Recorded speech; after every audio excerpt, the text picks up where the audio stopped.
प्यारे बच्चों, अब आप जानिए द्वितीयक सेल या सेकेंडरी सेल के बारे में। द्वितीयक सेल या सेकेंडरी सेल। सेकेंडरी सेल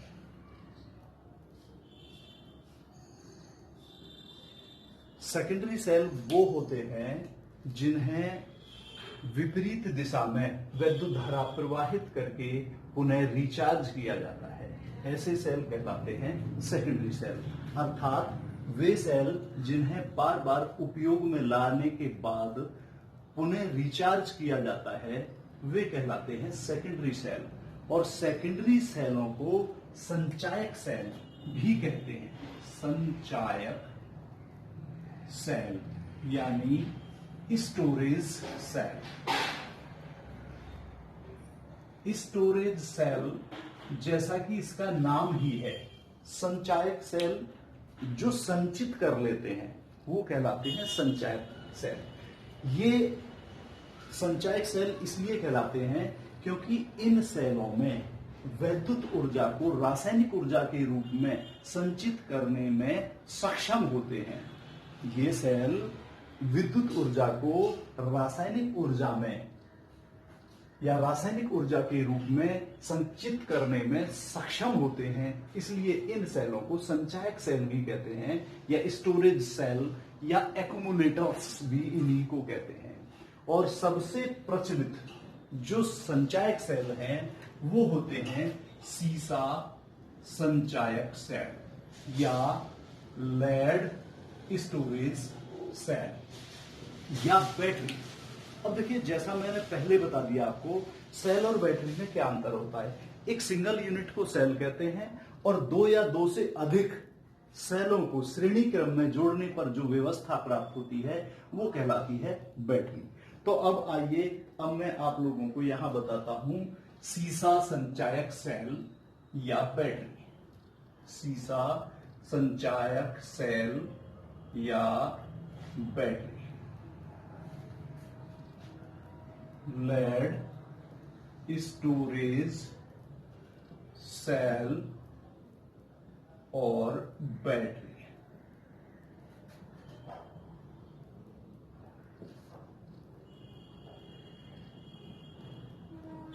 देखिए, सीसा संचायक सेल या बैटरी सबसे अधिक उपयोग में लाया जाने वाला संचायक सेल है।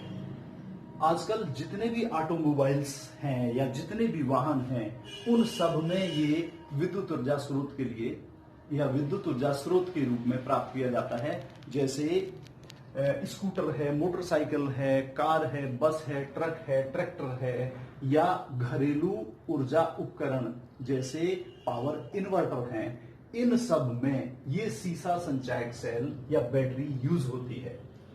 इस सीसा संचायक सेल में सबसे पहले क्या होता है कि इसमें ये वास्तव में एक प्रकार का गैल्वेनी सेल है और इसमें लेड धातु का, सूक्ष्म विभाजित लेड धातु का एनोड बना हुआ होता है और वो एनोड एक जाली के रूप में होता है जिसे मुख्य रूप से ग्रिड कहते हैं। लेड के अलावा इसे लेड और एंटीमनी मिश्र धातु से भी बनाया जा सकता है। दूसरे, इसका जो कैथोड होता है वो लेड डाइऑक्साइड का परत युक्त लेड धातु का ग्रिड होता है जो कैथोड का कार्य करता है। और इसमें इलेक्ट्रोलाइट के रूप में सल्फ्यूरिक अम्ल का लगभग 38 से 40% भारानुसार विलयन होता है जो मुख्य रूप से इलेक्ट्रोलाइट या विद्युत अपघट्य का कार्य करता है, जिसका विशिष्ट घनत्व या स्पेसिफिक ग्रेविटी लगभग 1.3 ग्राम पर सेंटीमीटर क्यूब होती है, विशिष्ट घनत्व। अब इसमें होता क्या है, एक सेल का जो सेल विभव होता है वो 2 वोल्ट होता है। कितना होता है? 2 वोल्ट होता है। इच्छानुसार हमें जितने वोल्ट की बैटरी बनानी होती है उतने सेलों को श्रेणी क्रम में जोड़कर ये बैटरी बनाई जाती है। जैसे उदाहरण के लिए 6 वोल्ट की बैटरी बनाने के लिए 3 सेलों को श्रेणी क्रम में जोड़ा जाता है। 12 वोल्ट की बैटरी बनाने के लिए 6 सेलों को श्रेणी क्रम में जोड़ा जाता है और 24 वोल्ट की बैटरी बनाने के लिए 12 सेलों को श्रेणी क्रम में जोड़कर 24 वोल्ट की बैटरी बनाई जाती है। इसमें एनोड जो किसका बना हुआ होता है, अभी बताया मैंने, लेड धातु का या लेड एंटीमनी मिश्र धातु का, उनकी ग्रिड को, और लेड डाइऑक्साइड का जो कैथोड होता है उनको बीच में सेपरेटर लगाकर, जो कुचालक पदार्थ का सेपरेटर होता है जो इन दोनों को एक दूसरे से टच नहीं होने देता है, उनको जोड़कर एकांतर क्रम में लगाकर और मजबूत कुचालक पदार्थ के एक बक्से में भर दिया जाता है और उस बक्से में तनु सल्फ्यूरिक अम्ल का, जैसा पहले बताया है मैंने, उतनी विशिष्ट घनत्व का जो सॉल्यूशन होता है वो इलेक्ट्रोलाइट के रूप में भर दिया जाता है। देखिए इस तरीके से इस सेल का जो सेल निरूपण है वो इस तरीके से दिखा सकते हैं हम कि Pb और PbSO4 ये सॉलिड होता है, इसमें H2SO4 का लगभग 38 से 40% सॉल्यूशन भरा हुआ होता है और PbO2 और Pb ये कैथोड है, सॉलिड S कैथोड का कार्य करता है और ये एनोड का कार्य करता है। तो इस सेल का सेल निरूपण इस तरीके से है। सबसे पहले मैं आप लोगों को इसका एक डायग्राम बना के दिखा देता हूं कि किस तरीके से ये सेल कार्य करता है। देखिए ये मजबूत कुचालक पदार्थ का एक बक्सा है जिसमें विभिन्न एनोड और कैथोड को एकांतर क्रम में, देखिए इस तरीके से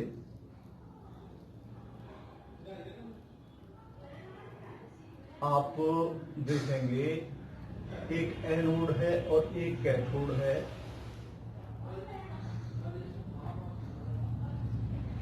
ये ग्रिड एक दूसरे से टच ना हो इसलिए कुचालक पदार्थ के सेपरेटर इनके बीच में लगा दिए जाते हैं और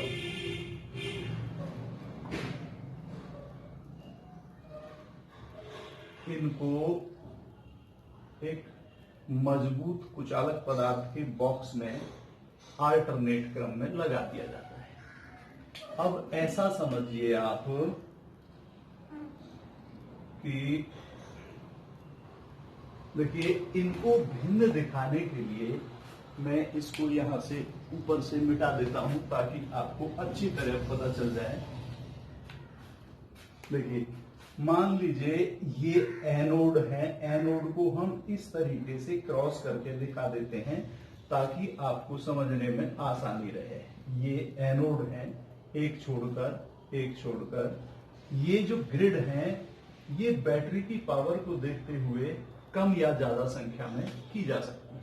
तो देखिए अब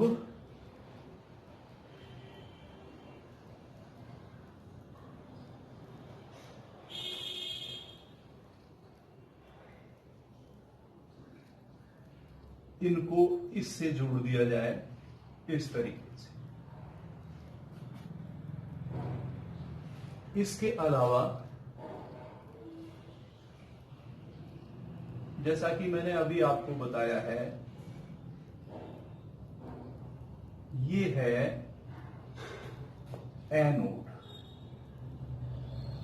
एनोड अर्थात नेगेटिव टर्मिनल है। इसको ऊपर दिखा देते हैं इस तरीके से।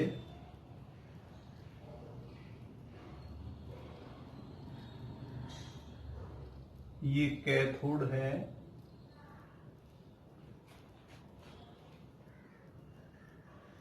अर्थात पॉजिटिव टर्मिनल। इनको इस तरीके से ऊपर वाले से जोड़ दिया गया है। ये इनमें भरा हुआ है लगभग 38 से 40%, 38 से 40% तनु H2SO4 यानी डाई H2SO4। ये लेड धातु का एनोड है, सॉरी PbO2 का कैथोड है, और जो क्रॉस वाले हैं ये लेड धातु के एनोड है। पिन के बीच में कुछ अलग पदार्थ का सेपरेटर लगा दिया जाता है। अब देखिए, जैसा कि मैंने अभी बताया है कि ये जो ग्रिड होते हैं ये बिल्कुल इतना नहीं है कि ये कुल मिलाकर 3 और 3 6 हैं। ये ज्यादा संख्या में भी हो सकते हैं, दोनों को साथ साथ संख्या में ले सकते हैं, 8 8 9 9 10 10 11 11 आदि, उसकी कैपेसिटी को देखते हुए, पावर को देखते हुए, क्योंकि इनको ज्यादा संख्या में करने से इसकी पावर बढ़ जाती है। तो अभी आपको बताया जैसे एनोड किसका बना हुआ होता है, लेड धातु का, और कैथोड किसका बना हुआ होता है, ग्रिड होते हैं लेड डाइऑक्साइड का। अब इसमें जो सेल रिएक्शन होती है उपयोग के दौरान, जब सेल का उपयोग करते हैं तो सेल रिएक्शन इस प्रकार होती है। एनोड पर रिएक्शन इस तरीके से होती है कि ये जो लेड धातु का बना हुआ ये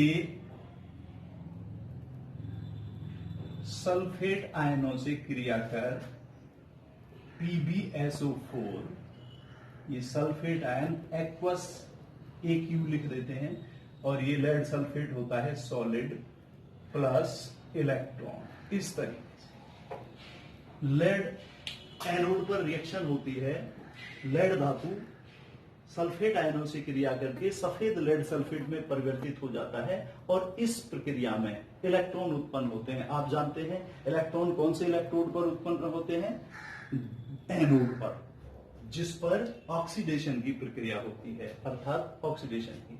अब कैथोड पर किस तरीके से रिएक्शन होती है, कैथोड पर लेड डाइऑक्साइड PbO2 जो सॉलिड होता है ये सल्फेट आयन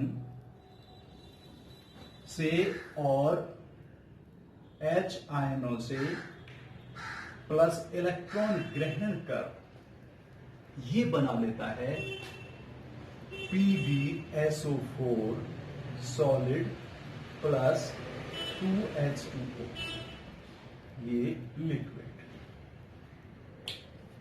एक बार फिर देख लीजिए, एनोड पर रिएक्शन, लेड धातु सल्फेट आयनों से क्रिया करके सफेद लेड सल्फेट में परिवर्तित हो जाता है, इलेक्ट्रॉन का त्याग होता है। इसमें कैथोड पर रिएक्शन होती है, जो लेड डाइऑक्साइड है वो सल्फेट आयनों से H आयनों से और इलेक्ट्रॉन ग्रहण करके सफेद लेड सल्फेट में परिवर्तित हो जाते हैं और जल उत्पन्न होता है। अर्थात कंप्लीट सेल रिएक्शन या शुद्ध सेल रिएक्शन इस तरीके से हो जाती है कि PbS plus PbO2 S, solid state के लिए S लिखा गया है, प्लस 2SO4 यानी सल्फेट आयन, इस तरीके से एक्वस। इसमें दोनों तरफ जो समान समान चीज होती है उनको काट देते हैं, जो शेष रहता है उनको लिख देते हैं। जैसे इलेक्ट्रॉन है, ये दो हैं, इधर के से इधर के काट दीजिए, अन्य कोई चीज कट रही है उसको काट दीजिए, और जो नहीं कटता है उसको शेष लिख दीजिए। तो ये plus 4H ion is equal to 2PbSO4 plus 2H2O, ये S और ये L फॉर लिक्विड, इस तरीके से। तो ये शुद्ध सेल रिएक्शन है। शुद्ध सेल रिएक्शन में लेड का जो एनोड है और लेड डाइऑक्साइड का जो कैथोड है, ये दोनों आपस में और सल्फेट आयनों से और H आयनों से क्रिया करके किसमें परिवर्तित हो जाते हैं, सफेद लेड सल्फेट में, और जल उत्पन्न होता है।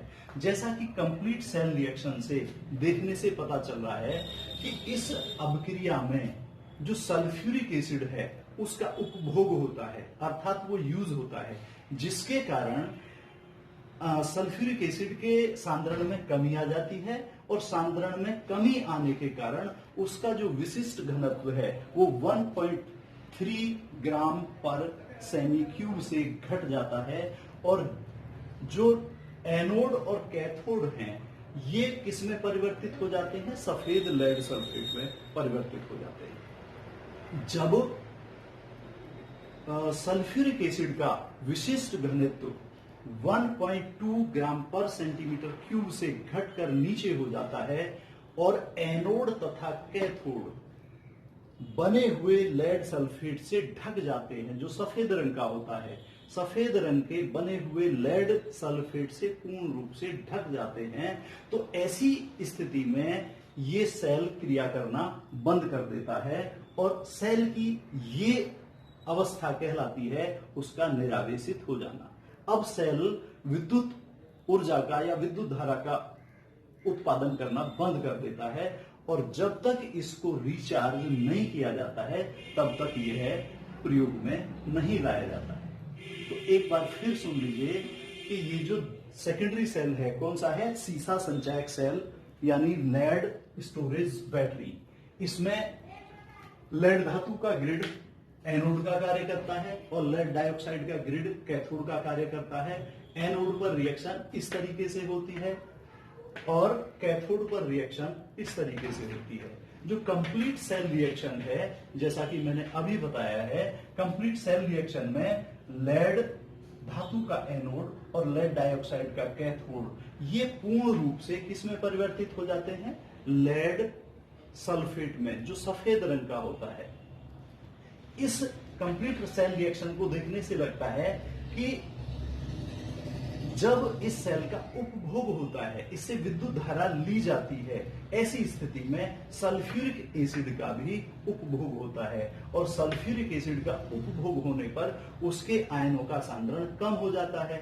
जब सांद्रण कम होता है तो उसका विशिष्ट घनत्व कम होने लगता है। जब ये विशिष्ट घनत्व 1.2 ग्राम पर सेंटीमीटर क्यूब से कम हो जाता है और एनोड तथा कैथोड पूर्ण रूप से बने हुए लेड सल्फेट, सफेद लेड सल्फेट से ढक जाते हैं, तो ऐसी स्थिति में ये सेल क्रिया करना बंद कर देता है और ये अवस्था सेल की कहलाती है निरावेशित हो जाना, सेल का डिस्चार्ज हो जाना। और ये तब कार्य करता है जब इसको पुनः रिचार्ज किया जाता है। तो इस तरीके से आपने सीसा संचायक सेल के बारे में समझा।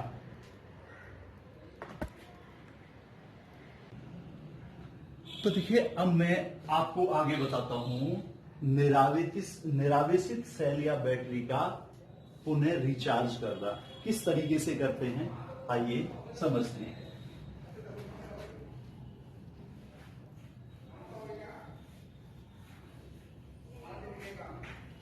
ये है निरावेशित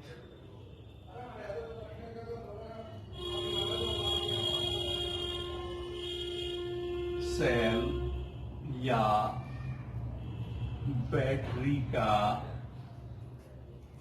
पुनः आवेशन, अर्थात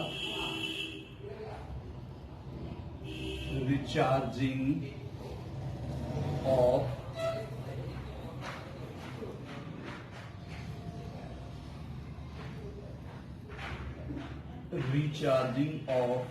discharge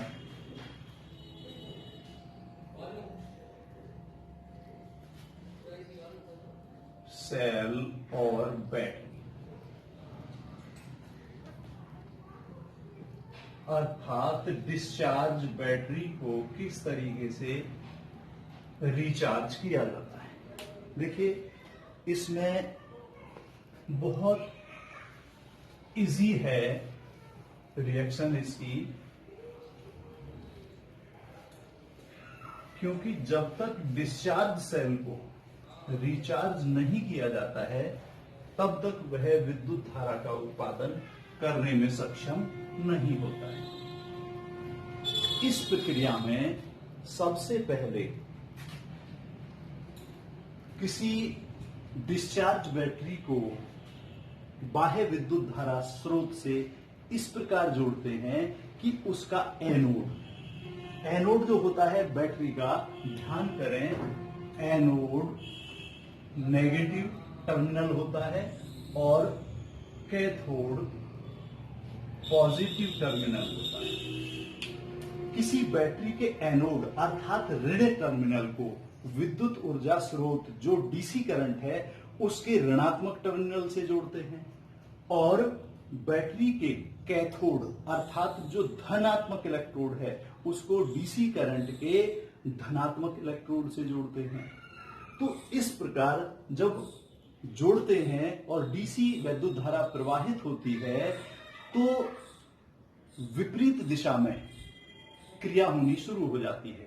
किस तरीके से? इसके लिए सबसे आसान तरीका है जो मैंने इस लेड संचायक सेल की यहां पर सेल रिएक्शन दिखाई थी, उसको आप बिल्कुल पलट दीजिए, उल्टा कर दीजिए, तो वो बिल्कुल रिचार्जिंग प्रोसेस हो जाता है। किस तरीके से? देखिए, एनोड मींस जो ऋणात्मक टर्मिनल है उस पर रिएक्शन होती है PbSO4 S plus electron is equal to PbS plus SO4।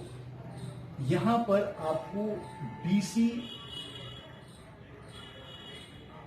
स्रोत लिखना आवश्यक है, यानी जिसके द्वारा आप उसको रिचार्ज कर रहे हैं। आपने देखा होगा पहले ये रिएक्शन जब मैं सेल को बता रहा था तो उसमें ये ऐसे लिखी हुई थी, अब इसको पलट दी तो ये रिचार्जिंग प्रोसेस हो गई। और जो कैथोड है, कैथोड पर PbSO4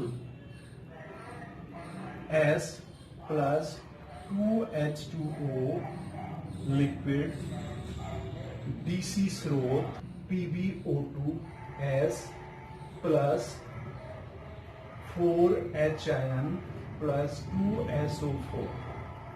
इस तरीके से यहां ये एक्वस और ये एक्वस यानी जलीय रिएक्शन, इन दोनों को जब हम जोड़ देते हैं तो कंप्लीट सेल रिएक्शन इस तरीके से हो जाती है।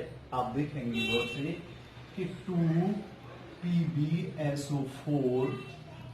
S लिख देंगे सॉलिड के लिए और 2H2O लिक्विड के लिए L is equal to DC current से जोड़ते हैं तो ये हो जाता है PbS plus PbO2 S plus 4H plus 2SO4। ये एक्वस है, एक्वस माइनस।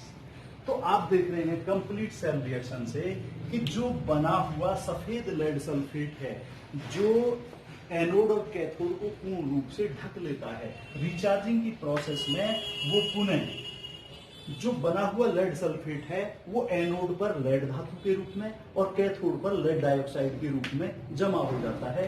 तो इस तरीके से एनोड व कैथोड की पुनः प्राप्ति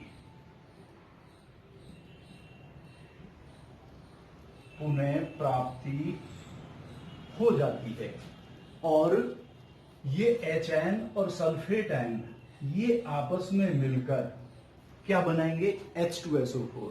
तो इस तरीके से H2SO4 का पुनः निर्माण हो जाता है।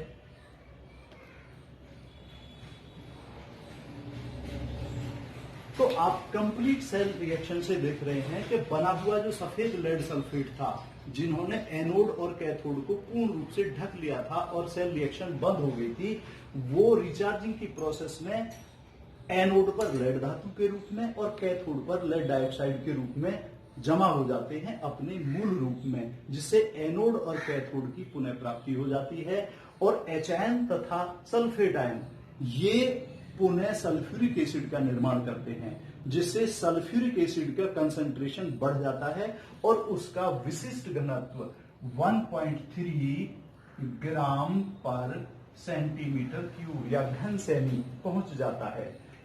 इसकी सेल की ये स्थिति उसके रिचार्जिंग की प्रोसेस कहलाती है, अर्थात सेल एक बार फिर पुनः रिचार्ज हो जाता है या पुनः आवेशित हो जाता है और उपयोग में करने लायक आ जाता है। तो इस तरीके से आप देखेंगे, एक बार दोबारा समझ लीजिए कि निरावेशित सेल या बैटरी को किस तरीके से रिचार्ज किया जाता है। इसमें जैसा कि मैंने आपको समझाया है कि देखिए, जो लेड संचायक सेल या बैटरी होती है उसका एनोड ऋणात्मक होता है और कैथोड धनात्मक होता है। तो सेल के एनोड को अर्थात ऋण टर्मिनल को विद्युत ऊर्जा डीसी करंट के ऋणात्मक टर्मिनल से जोड़ते हैं। एनोड को ऋणात्मक टर्मिनल से, या हम दूसरे शब्दों में कहते हैं कि ऋण इलेक्ट्रोड को ऋणात्मक टर्मिनल से और कैथोड को धनात्मक से, यानी धन इलेक्ट्रोड को धन टर्मिनल से डीसी करंट के से जोड़ देते हैं, जिसके द्वारा एनोड और कैथोड पर इस तरीके से प्रोसेस होती है कि जो बने हुए लेड सल्फेट हैं वो पुनः लेड और लेड डाइऑक्साइड के रूप में परिवर्तित हो जाते हैं। तो ये जो प्रक्रिया है कंप्लीट सेल रिएक्शन से हम इस तरीके से देखेंगे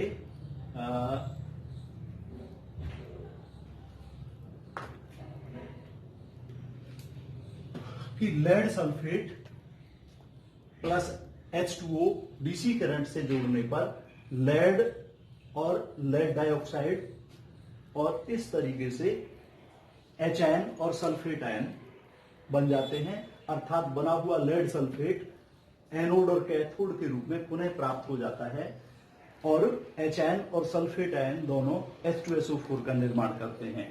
तो जिससे H2SO4 का कंसंट्रेशन बढ़ जाता है और एक बार फिर ये सेल उपयोग में लाने के लिए तैयार हो जाता है। इस तरीके से ये निरावेश सेल की रिचार्जिंग प्रोसेस आपको समझाई।